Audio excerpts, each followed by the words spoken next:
Hello and welcome to Sustain. I am here at FOSSY again for the second day. That's the free and open source yearly conference put on by the Software Freedom Conservancy. I'm really saying that down pat. Very excited about that. I'm here in Portland, Oregon in a large convention center that is soulless and mean, but happy for the people who are in it, including my guest today. I'm Richard Littauer, of course, your host, and I'm sitting here with Josh Simmons. Josh, how you doing? I'm doing great. It's good to be here. How are you, Richard? I'm doing okay.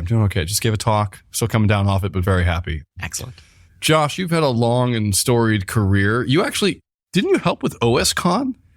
Yeah. So actually, my first time here at the OCC was as community manager of OSCON. And so that started 2014 for me, 2015. Amazing. A lot of water under that bridge. Oh, you're here now with the community track. Do you have a talk on that?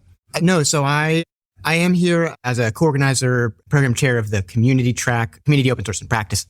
I say that because there's another community track that is focused on the science and research methods around community. And delighted to have been running that track with Julia Ferraioli, with Monica Ayens-Meyron, and Stephen Kalat. But I am also giving a talk on Sunday, so it's a busy week. What's that talk? I'm giving a talk about health and safety policies in the diversity, equity, and inclusion track. So one of my side projects, I'm passionate about inclusion in all its many ways. And in the wake of a pandemic here, in-person events are huge and also come with risks. And so I'll be speaking about how can we run events in ways that minimize risk and are inclusive of people with disabilities, chronic illnesses, and those who care for them. So I've been traveling a lot for work, which is no surprise to anyone who knows me for the past year or so. I've gotten COVID twice now traveling for conferences. Just got it like a month ago. No fun. And norovirus, although that was an oyster. It's hard to say whether that was travel related or not. But I'm really tired of it. Can you give me like the 45-second to 2-minute spiel of what health and safety practices are that we should be using? Absolutely. So when I think about health and safety, and I should say there are lots of elements to health and safety outside of minimizing transmission of transmissible diseases, right? So there's evacuation, there's code of conduct, there's all sorts of things. But the thing that I am focused on is health and safety measures to minimize transmission of sort of airborne pathogens. So COVID, flu, colds. For so long, I think con flu has been sort of an accepted, or con crud, sometimes it's called. It's like, I go to a conference. The FOSSDEM flu. Oh, the FOSSDEM flu in particular. Yeah. Infamous. And for a long time, we just kind of accepted that. But now, we have COVID, and it really changed the landscape in terms of risk. Because every successive COVID infection degrades our immune system, puts us at risk for permanent disabilities, frankly. Yep. And so what I think about is minimizing the number of attendees who are infectious. So that means asking attendees to test or possibly having a vaccination policy with reasonable exemptions. Also, so that's sort of in the minimizing the number of people who are present who are infected. I also think about just making it easy for people to get refunds or participate remotely. If I travel to Portland for a conference and I'm really excited to be here, but I find out I'm sick, if there's not a way for me to participate remotely or a way to get my refund, I might be tempted to fudge it. We're all human. And so making it easy for people to just say, you know what? I know what the policies are. It's easy for me to still get what I want out of this to some degree, means they're less likely to feel the need to show up even if they're infectious. So that's minimizing the number of people who come who could infect others. Then there is mitigating transmission, because no solution is perfect. And that's where, here we're at FOSSY, and they have a mask policy, which is fantastic. And that goes a long way to mitigating risk. Other things like ventilation and active air purification. So outdoor dining, food and drink is a major time of risk. So trying to have as many events as possible outside. We're in the OCC, which has fantastic filtration, ventilation. And so this is an ideal venue for an indoor conference, basically. But so I think about ventilation, I think about masks, I think about testing, vaccines, and using outdoors as much as possible, really is the highlights. I apologize for my soulless and mean comment earlier. OCC, you seem to be a very nice convention. So thank you so much. Fascinating. I want to move on to something else because I only have a limited time with you today, Josh. I know that you and Julia Ferraioli, we mentioned earlier, have embarked on a new chapter in your life. Can you tell us about it? Yes. So Julia and I just launched a consultancy called Open Chapters. And the way that we think about this is we work at the intersection of social and technical systems, right? Open source is nothing if not people. So we focus on things like what are your communications, community management, doing research thoughtfully, making sure that the metrics you pick are meaningful and mean what you think they mean. And then, of course, there are more run-of-the-mill open source things that we provide support for, things like release processes and risk compliance, all that joyful stuff. Really, we're trying to carve out a niche that's really focused on the social side of things. Can you tell me about who your ideal clients might be for that sort of consultancy? Yeah. So naturally, any organization, for-profit or nonprofit, that's looking to benefit from, contribute to open source and free software, they need help in their journey. No one organization or individual has all the information that they need. And so we want to provide support for, it might be a tech company, or it might be a company that just happens to use a lot of technology. Now, Julia has her own emphasis. And so I think she could speak more to what sort of the ideal clients are that she's looking for. I have related emphasis where she shares some passion for as well, is looking to support maintainers and community organizers and upstream institutions. Think about the foundations in open source who themselves could use as much help as possible in anything from communications to recruitment to governance to help fundraising. Interesting. Tell me how you're going to avoid falling into the community manager trap, where you'll end up being the person who's responsible for every question, but also able to answer nothing. Right. So having spent many years as a community manager previously, that is definitely a trap okay, well, I will not describe the previous portion of my career as a trap. It was great. But I'm definitely ready to not be a direct hands-on community manager myself, and hoping to uplift other people and empower them to step into those roles. For example, we might look to provide coaching or strategy, or we can help with the creation of educational materials to mentor new community managers into those roles. Open source projects generally don't have a lot of funding. You're looking for the sweet spot of large institutions that have open source but haven't yet figured out how to capitalize on it. Yeah, so that is, I think, insightful. I think we're looking for a mix of clients who maybe can help subsidize some of that work that we want to do with those who don't have the resources.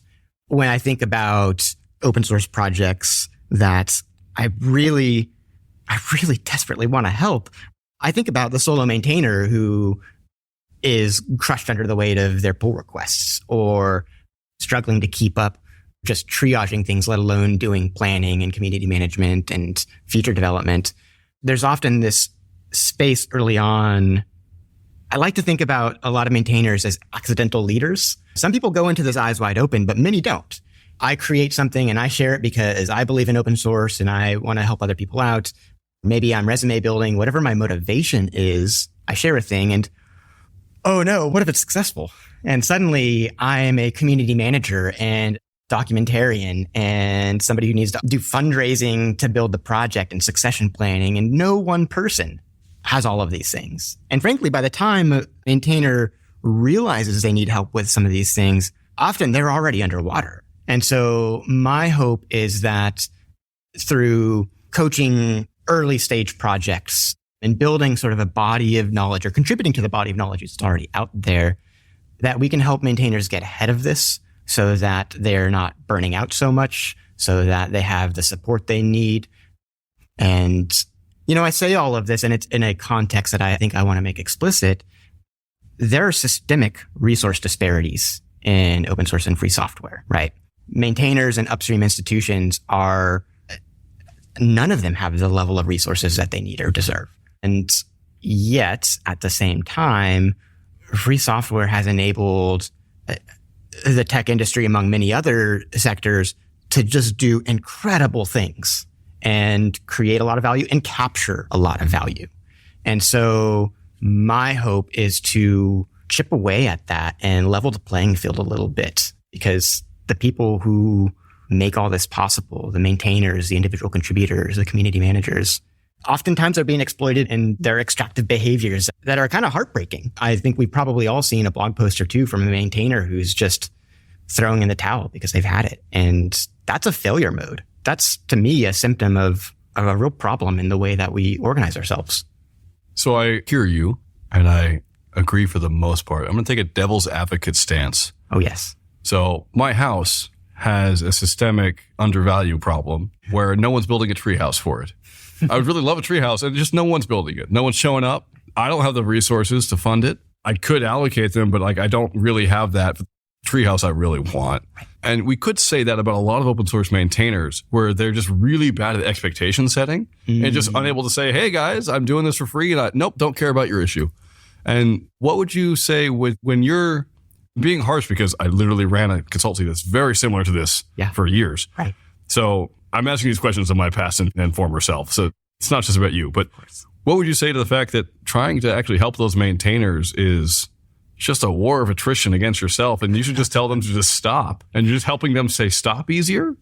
Yeah. No, I appreciate this, because that highlights, I think, a really important dimension of how we address this. And part of it is drawing stronger boundaries and being clearer when we set expectations. Like, I think it's very prudent for a maintainer to say, hey, I only check this once a week or on Thursdays or a couple of times a month.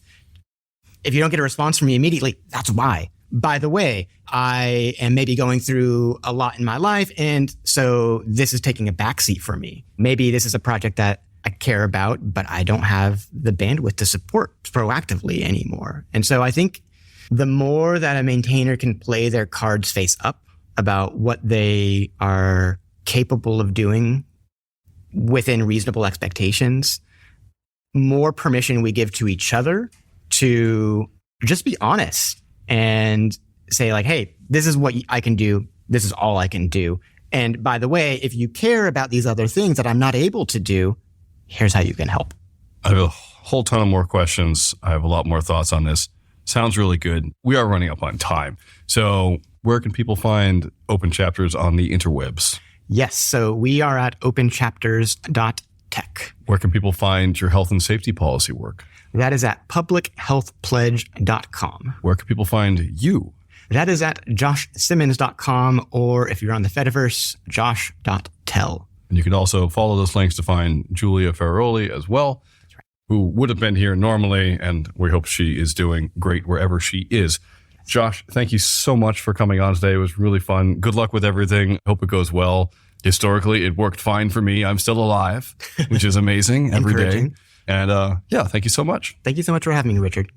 Listeners, I hope you have enjoyed this podcast. If you're curious about FOSSY, where these were recorded, go to sfconservancy.org, to the Software Freedom Conservancy's website, where you can learn more about it.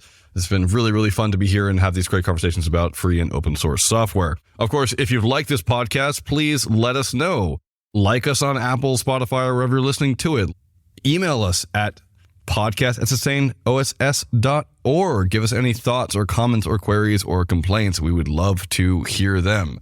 And of course, please tell your friends. Word of mouth is the single best way to get more listeners on this podcast. And hopefully you think that that's something we should have. If you would like to donate, you can go to Open Collective to sustain OSS, where you can donate to the production costs for this podcast, which is not free. So that would be super, super great.